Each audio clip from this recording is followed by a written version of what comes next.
In the quiet Denver suburb of Cheeseman Park in 1941, Philip and Dolly Peters, an elderly couple in their late 60s, lived in a modest two-story home on Moncrief Place.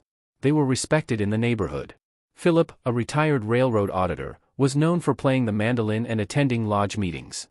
Dolly, recovering from a broken hip, had recently moved to a rehabilitation facility for a few weeks. That left Philip alone in the house. At first, it was nothing more than a soft knock. A footstep overhead when no one should have been upstairs. Maybe just the wood settling, he told himself. But the sounds persisted. Objects moved slightly. A cupboard left ajar. A dish out of place. Philip, logical and mild-mannered, thought he was just getting forgetful. Then Dolly returned home, and she began to hear the same sounds, only louder. Thuds at midnight. The creak of a door. A whisper of footsteps across the attic floorboards. She told Philip, "There's someone in the house." He smiled gently, brushing her cheek. "There's no one here but us." But at night, the unease grew. Something felt wrong. As if the walls had eyes. On October 17, 1941, Philip Peters never showed up for his usual luncheon with friends.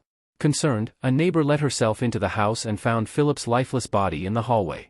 His head had been caved in with an old iron stove shaker. Police were called immediately. The house was locked from the inside. All the windows were shut. Nothing was stolen. No signs of forced entry. Dolly, heartbroken and terrified, was moved to the hospital full-time. The crime scene baffled authorities. The front and back doors were locked. There were no footprints, no blood trail. It was as if the killer had vanished into thin air. But the police missed something, asterisk asterisk above them asterisk asterisk. Months passed. The house remained empty. Occasionally, neighbors claimed to see flickering lights inside. Faint noises. Whispers. Eventually, a team of officers returned to the house to investigate strange activity, only to hear what sounded like shuffling in the ceiling. They followed the noise up to a narrow hallway closet and spotted something unusual above, a panel leading to a small attic crawl space. They forced it open. And there, curled into a fetal position, surrounded by rags and food scraps, was Theodore Edward Connies, a frail, malnourished man in his early 60s. His eyes were wild. He hadn't seen daylight in months. Connies had been living in the attic for over 5 weeks before the murder, and had moved back in afterward, surviving in total silence above the crime scene. Connies confessed immediately. He had known the Peterses years earlier and had visited them for help during hard times. But when they didn't take him in, he returned months later, asterisk asterisk not to ask asterisk asterisk, but to hide. He found the attic crawl space and began secretly living there, slipping out only when they slept to steal food.